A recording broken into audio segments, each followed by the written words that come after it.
지난주에 우리는 느헤미야의 기도에 대해서 살펴보았습니다. 느헤미야는 이웃에게 많은 관심을 보인 사람입니다. 예루살렘이 무너졌다는 소식을 듣고 애통하며 하나님께 기도했습니다. 느헤미야는 하나님을 신뢰하며 하나님께서 언약을 지키시고 긍휼을 베푸실 것임을 믿어 의심치 않았습니다. 느헤미야는 백성들의 죄를 대신하여 자복하는 사람이었습니다. 기도 가운데 말씀을 인용할 정도로 하나님의 말씀과 늘 함께 동행했던 사람이 바로 느헤미야였습니다. 기억하옵소서라는 말을 통해서 하나님께서 지금 행동하시기를 바라며 자신도 일할 것을 맹세하는 사람이 바로 느헤미야였습니다. 실제로 느헤미야의 삶을 살펴보면 왕의 술관원이라는 높은 직책을 내려놓고 유다 지방의 총독으로 부임하게 됩니다. 그리고 많은 사람들의 반대에도 불구하고 예루살렘 성벽을 재건하게 되는데요. 이러한 느헤미야의 삶을 한마디로 요약한다면 무엇이라 할 수 있을까? 바로 경건이라는 단어로 요약할 수 있을 것입니다. 느헤미야는 경건한 사람이었습니다. 아마도 느헤미야에게 묘비에 어떤 이름을 새겨준다면 경건한 사람 느헤미야라는 그런 글귀가 새겨졌을 것 같습니다. 오늘 우리가 함께 읽은 이 시편 32편도 경건이라는 단어가 등장하고 있습니다. 6절을 보면 모든 경건한 자는 주를 만날 기회를 얻어서 주께 기도할지라. 여기서 경건은 공경할 경자에 정성 건자를 쓰는 한자 말인데요. 하나님을 공경하고 정성껏 모신다는 의미를 담고 있습니다. 이 구약 성경에서 경건을 의미하는 단어는 하시드라는 단어입니다. 우리가 잘 알고 있는 이 헤세드라는 단어와 같은 어근을 사용하고 있는데요. 경건한 자들이를 뜻하는 이 하시드를 설명하는 박동현 교수님의 설명을 요약하면 이렇습니다. 첫째, 경건은 하나님에 대한 특별한 관계에서 비롯되는 삶의 태도와 모습을 이야기하고 있습니다. 둘째, 경건은 그 중심 자리에 하나님의 백성의 공동체를 두고 있고 하나님을 경외하는 사람들의 공동체, 특별히 예배 공동체 안에 경건의 중심 자리를 잡고 있습니다. 마지막으로 세 번째는 경건의 실체는 하나님과 하나님 백성들이 모인 공동체, 그 공동체에 대한 의무를 성실히 다하는 데 있다라는 것을 요약하고 있는데요. 오늘 본문 속에서 다윗은 복이 있도다 라는 말로 시편 32편을 시작하고 있습니다. 여기서 복이 있도다 라는 말은 현재 맛보고 있는 행복한 상태를 인정하고 축복하는 뜻을 가지고 있습니다. 그래서 이 말을 듣는 사람들이 그렇게 되기를 바라는 진정한 마음을 담고 소원을 담아주고 있는 그러한 말인데요. 복 있는 사람, 오늘 본문 속에서 다윗이 말하는 복 있는 사람은 어떤 사람일까요? 다윗은 1절, 2절에서 복 있는 사람을 네 가지로 정의하고 있습니다. 복 있는 사람은 허물의 사함을 받은 사람이다. 복 있는 사람은 죄가 가리워진 사람이다. 복 있는 사람은 마음이 간사하지 않은 사람이다. 복 있는 사람은 여호와께 정죄를 당하지 않는 사람이다. 이 1, 2절에서 말씀하고 있는 복 있는 사람에 대해서 우리가 살펴볼 때 주목해야 할 것이 있습니다. 그것은 복을 우리가 만들어낼 수는 없다는 것입니다. 복은 전적으로 하나님의 행동에 달려 있습니다. 허물을 용서받는 것, 죄를 가리우는 것, 마음의 간사함을 없애는 것, 정죄를 당하지 않는 것, 이 네 가지 모두 다 인간이 할 수 있는 것이 아니라 하나님께 달려 있는 것입니다. 다윗이 말하고 있는 복은 우리가 일반적으로 알고 있는 복과는 사뭇 차이를 보여주고 있습니다. 다윗이 말하는 복은 하나님께서 우리에게 내려주시는 은혜를 말씀하고 있습니다. 물건을 많이 소유한다거나 높은 자리에 앉는다거나 이름이 세상에 널리 알려지는 것과 같은 복을 다윗은 말씀하지 않았습니다. 이 세상에 어떤 사람이 다윗만큼 많은 금과 은을 가졌겠습니까? 이 세상에 어떤 사람이 다윗보다 더 높은 자리에 앉았겠습니까? 이 세상에 어떤 사람이 다윗보다 더 유명한 이름을 가졌겠습니까? 하지만 다윗은 자신이 가지고 있는 그 모든 것보다 하나님께서 행동하시는 은혜의 복을 노래하고 있습니다. 다윗은 경건한 사람이었습니다. 다윗은 죄와 허물이 사라지고 하나님과의 관계가 회복된 것을 복으로 여길 줄 아는 사람이었습니다. 여기서 우리가 착각하기 쉬운 것이 하나 있는데요. 경건한 사람을 죄를 짓지 않는 사람이다라고 우리가 흔히들 생각합니다. 하지만 실제로는 그렇지 않습니다. 경건한 사람, 경건한 공동체도 하나님 앞에 엄청난 잘못을 저질러서 재난을 당할 수가 있습니다. 경건한 사람과 악인의 차이는 그 자신이 잘못하고 있는 것, 자신의 죄, 자신의 허물을 깨닫고 돌이키느냐, 돌이키지 못하느냐에 있습니다. 악인은 죄라는 것을 알지 못합니다. 하나님 없이 오늘을 살아가고 있기 때문에 악인은 자신의 죄를 전혀 깨닫지 못하고, 그래서 다윗이 말씀하고 있는 복을 누릴 기회를 얻지조차 못하는 것입니다. 다윗의 인생을 살펴보면 다윗은 수많은 죄를 저질렀습니다. 전쟁에서 수많은 사람을 죽이고 물건들을 빼앗았습니다. 밧세바를 아내로 삼기 위해서 자신의 부하를 죽이는 일도 서슴지 않는 사람이 다윗이었습니다. 하지만 다윗은 경건한 사람이었습니다. 나단 선지자가 다윗의 죄를 고발했을 때 그 사람이 바로 너다 라고 말씀했을 때 그는 자신의 죄를 뉘우칠 줄 아는 사람이었습니다. 경건한 사람은 죄를 고백하고 용서를 바라는 사람입니다. 경건한 사람은 자신이 죄를 짓지 않기 위해서 부단히 노력도 하지만 그 죄를 지었을 때 그 죄를 깨닫고 주님 앞에 나아가 기도할 수 있는 사람이 바로 경건한 사람입니다. 하지만 이게 고백하는 것이 쉽지 않습니다. 다윗조차도 자신의 죄를 고백하는 것이 매우 어려웠다라고 말씀하고 있는데요. 3절을 보면 내가 입을 열지 아니할 때에 종일 신음함으로 내 뼈가 쇠하였다라고 고백합니다. 다윗도 자신의 죄를 인정하고 싶지 않았습니다. 그래서 속으로 끙끙거리며 참아보았습니다. 이때 다윗은 심한 질병을 앓아 뼈가 쇠할 정도로 엄청난 고통을 받게 됩니다. 다윗은 이것을 주의 손이 쥐야로 나를 누른다라고 표현하고 있습니다. 아마도 그는 심한 열병을 앓았던 것 같습니다.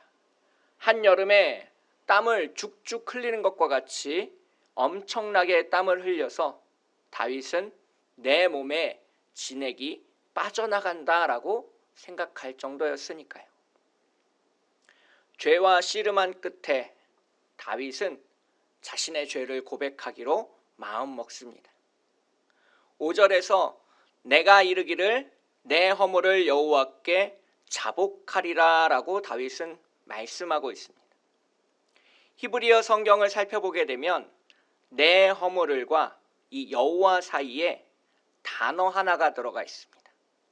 아레라는 히브리어 단어가 들어가 있는데 이 단어는 나 스스로를 거슬러서라고 번역할 수 있습니다. 그 번역을 넣어서 오늘 본문을 읽어보면 내가 이르기를 내 허물을 나 자신의 본성에 거슬러서 여호와께 자복하리라 라고 말씀할 수 있습니다. 허물을 자연스럽게 저절로 고백하는 것이 아니라 자신의 본성을 거슬러서 힘겹게 어렵게 고백한다는 뜻을 담고 있습니다. 다윗처럼 경건한 사람도 죄와 허물을 고백하는 것이 매우 어렵고 힘든 일이었습니다. 다윗이 이렇게 힘든데 우리는 오죽하겠습니까? 내가 뭘 잘못했는데 나만 죄인이야? 다른 사람들도 다 하는데 나라고 못할 게 뭐 있어? 고백한다고 뭐가 달라지기는 해? 우리가 죄를 고백하기 전에 우리의 마음들을 괴롭히는 그러한 생각들입니다. 그래서 많은 사람들이 이러한 생각에 넘어져서 자신들의 죄를 그냥 형식적으로 고백하고 넘어갈 때가 꽤 많습니다. 그런데 5절 후반부를 보시면 하나님의 행동 가운데 곧이라는 부사를 우리가 유심히 살펴볼 필요가 있습니다. 죄를 고백하자마자 하나님께서 용서해 주셨다는 뜻입니다. 하나님은 우리가 죄를 고백하기를 기다렸다는 듯이 바로 용서해 주셨습니다. 여기서 우리는 이 곧이라는 단어에서 하나님의 사랑을 발견할 수 있습니다. 하나님은 스스로 우리가 자신의 죄를 고백하기를 기다리시는 분입니다. 억지로 너 잘못했지, 너 죄 지었지, 무릎 꿇어 용서해 달라고 말해 라고 말씀하시는 분이 아닙니다. 죄를 스스로 깨닫고 돌아올 때까지 기다리시는 분, 바로 옆에서 우리를 중보하시는 분이 하나님이십니다. 죄의 무게로 인해서 다윗이 근심하고 아파할 때 옆에서 함께 아파해 주시는 분이 바로 하나님이십니다. 그렇게 죄를 고백한 이후에 우리는 6절에서 핵심 구절을 만나게 됩니다. 모든 경건한 자는 주를 만날 기회를 얻어서 주께 기도할지라.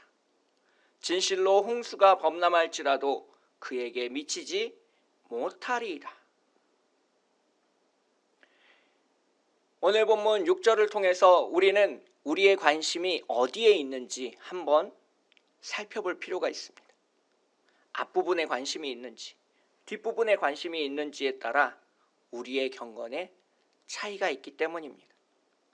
요즘처럼 코로나19가 유행하는 상황이라면 홍수가 범람할지라도 그에게 미치지 못하리라 라는 이 말씀에 저절로 아멘이라고 화답할 것입니다.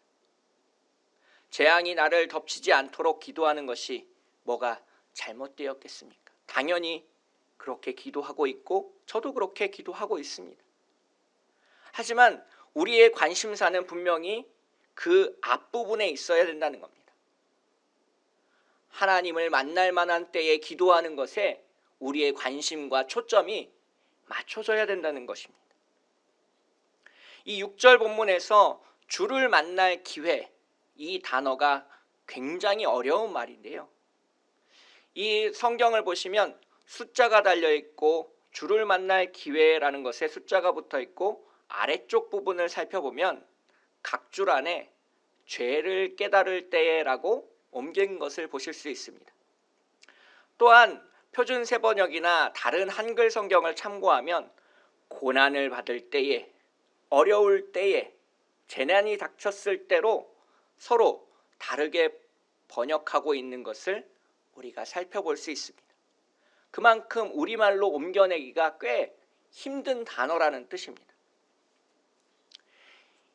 이 주를 만날 기회를 쉽게 설명하면 이렇습니다. 고난을 당하고 있는 지금이 하나님을 만날 기회라는 뜻입니다. 고난을 통해서 죄를 깨달을 때 하나님을 만날 때라는 뜻입니다. 재앙이 임박해서 진액이 빠져나가는 듯한 엄청난 고통 가운데서 다윗은 자신의 본성을 거슬러서 죄를 고백했고 하나님께서 용서하시는 은혜를 입었습니다.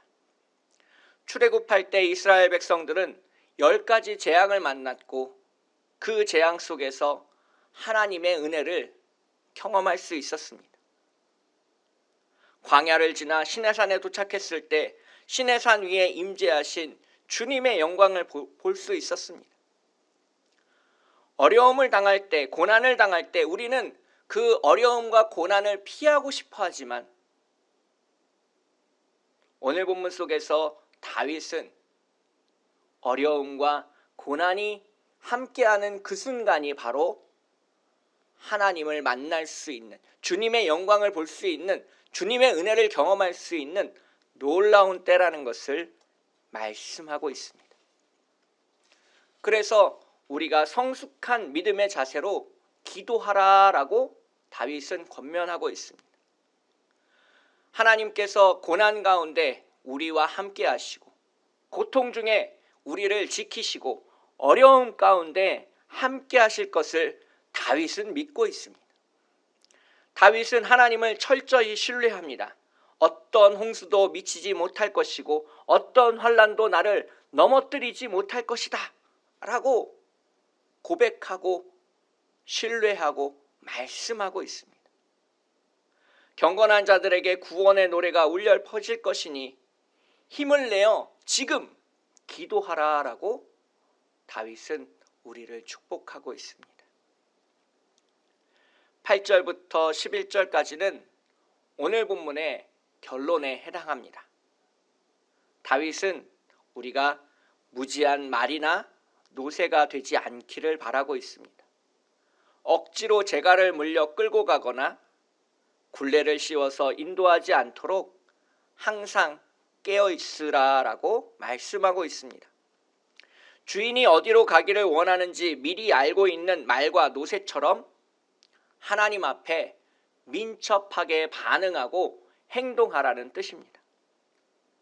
이것은 단지 기도가 기도에서 멈추면 안 된다는 것을 의미하고 있습니다. 대부분의 사람들이 단순한 기도에서 멈춰버리는 경우가 꽤 많습니다.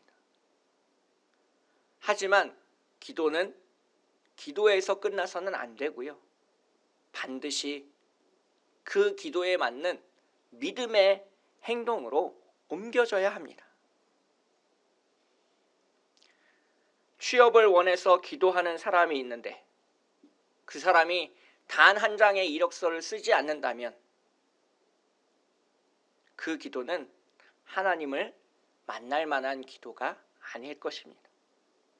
아이가 병에서 낫기를 원하면서 그 아이를 병원에 데려가지 않는다면 그는 무지한 노새와 같은 기도자일 것입니다. 오늘 본문 10절에서 다윗은 우리가 하나님을 신뢰하며 행동할 것을 권면하고 있습니다. 자신의 죄를 고백하고 기도하며 행동하는 사람에게 하나님의 은혜가 임재할 것이다 라고 약속하고 있습니다. 오늘 본문 10절 11절에서 악인과 의인들이 서로 대조를 이루고 있습니다. 악인에게는 많은 슬픔이 있으나 의인들아 여호와를 기뻐하며 즐거워할지어다. 아멘. 여기에서 악인에게 내려지는 슬픔은 감정적인 슬픔이 아닙니다. 육체적인 고통으로 인해 아픔이 수반되는 그러한 슬픔을 이야기하고 있습니다.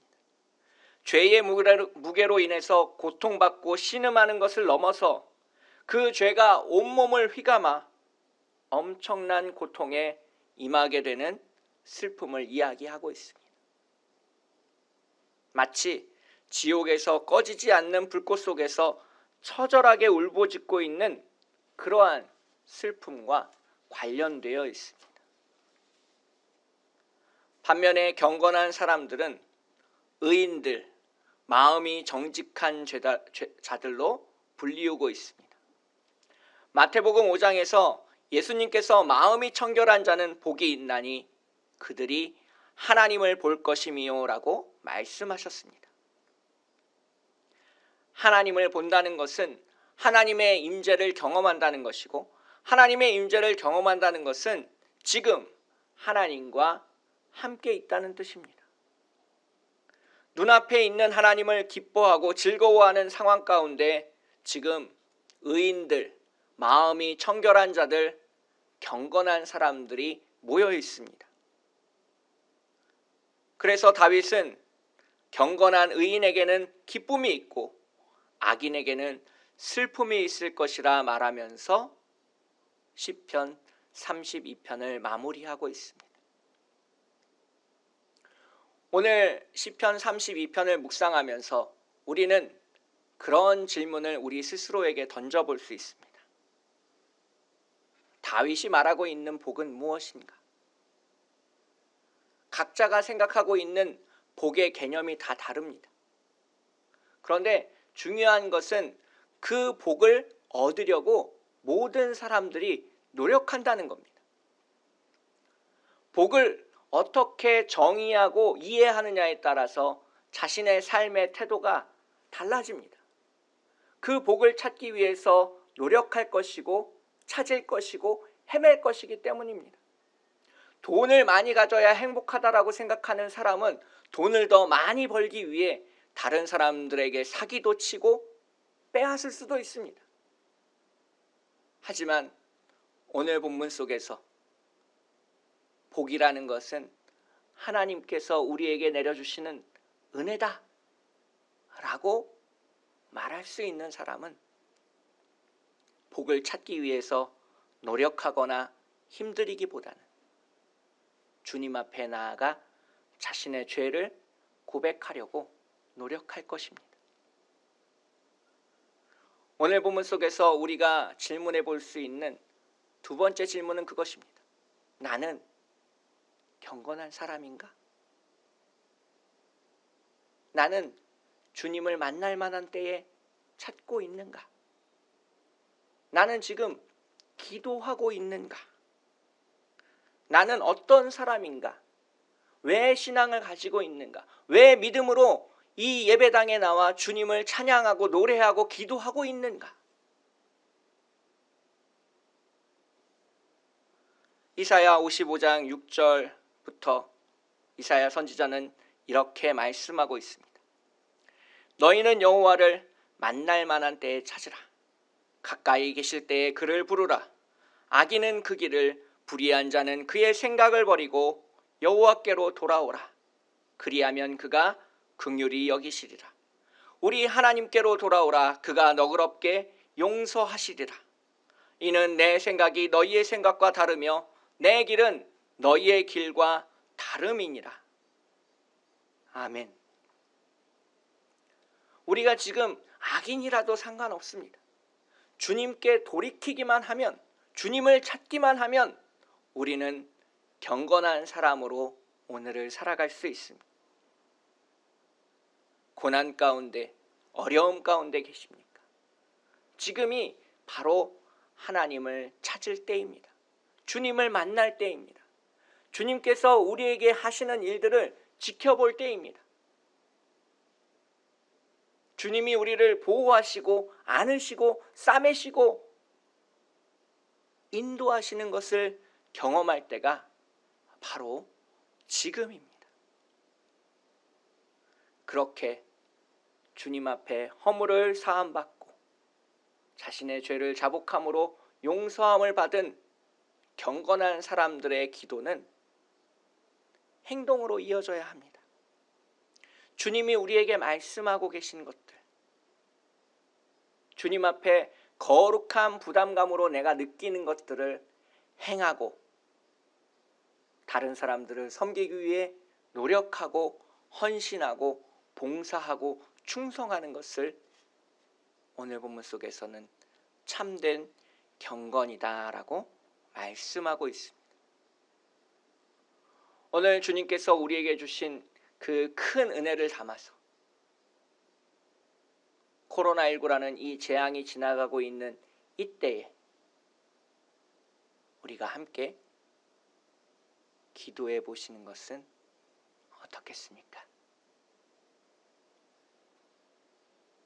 함께 기도하겠습니다.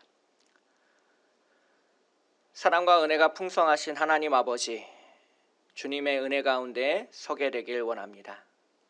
하나님의 놀라우신 은혜 가운데 이 코로나19 상황 가운데서도 주님을 예배하며 기도하며 우리의 죄를 고백할 수 있음에 감사합니다. 주님, 고난 가운데 주님을 찾게 하시고 이 어려움 가운데 주님을 만나게 하시고